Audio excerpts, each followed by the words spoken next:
Hello everyone, you're welcome to this video. If you're new to this channel, my name is Moyo and you're so welcome to She Bites. I make videos all about food, faith and lifestyle. And today I'm going to be showing you how to make this simple, delicious, fresh and beautiful mango cream tart. Mango is in season in Nigeria right now and I'm using sweet, plump, delicious Benue mangoes in this recipe. So stay tuned to see how to make the simple yet delicious showstopper. Thank you so much for watching. Don't forget to subscribe if you're new. Hit that like button if you enjoyed this video and stay tuned for the full recipe video.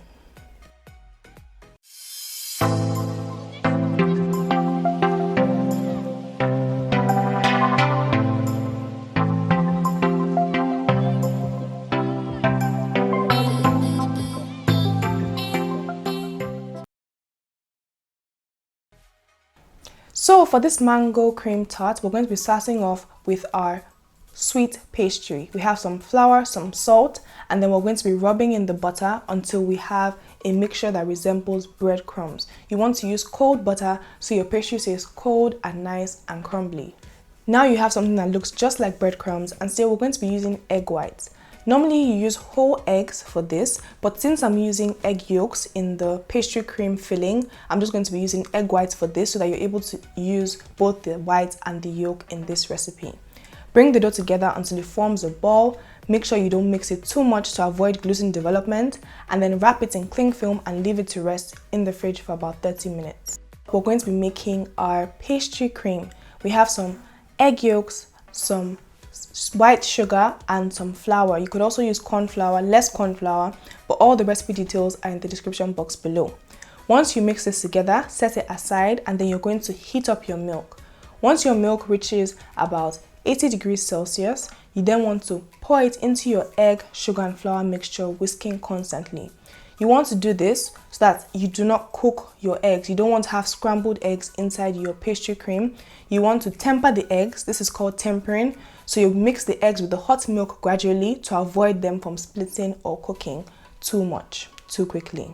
Then you're going to return your pot to the heat, and then you're going to cook it until it starts to bubble vigorously.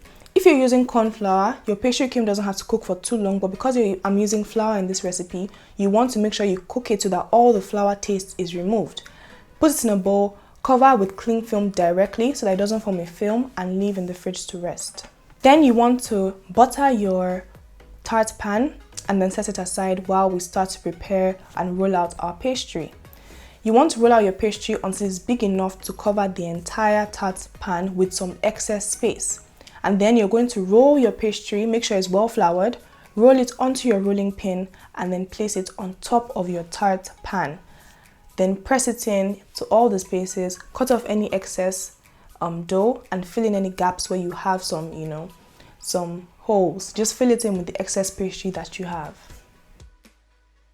Your oven should be preheated to 180 degrees Celsius, and then you're going to place some foil or parchment paper on top of your dough, and then you're going to add something to weigh it down. Here I'm using rice, you can use beans. You're doing this so that your pastry doesn't rise up and there's still space for you to add in your cream mixture and your mangoes also. If your pastry cracks a bit while it's in the oven, don't worry, it's still going to turn out delicious. This is our pastry cream that's been resting in the fridge. It has set nicely. It was in the fridge for about an hour. It has set nicely, it's nice and thick. So you want to whisk it to bring everything together and then put it into a piping bag. If you don't have a piping bag, you could use like a Ziploc bag and then just snip off the end so you can then pipe it like that. We're going to be piping in a circular motion just around from the center for no good reason except it just looks pretty. So this is just a nice way to ensure that everywhere gets filled equally and is also kind of pretty for you to arrange your mangoes on top of this cream.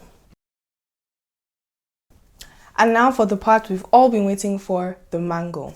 To get a nice half of a mango, you need to cut alongside the mango bone. So the center of the mango that is really hard, you want your knife to go kind of alongside it. Then using a spoon, you can scoop the entirety of the mango meat, the mango fruit, out of the skin and then place it flat on your chopping board.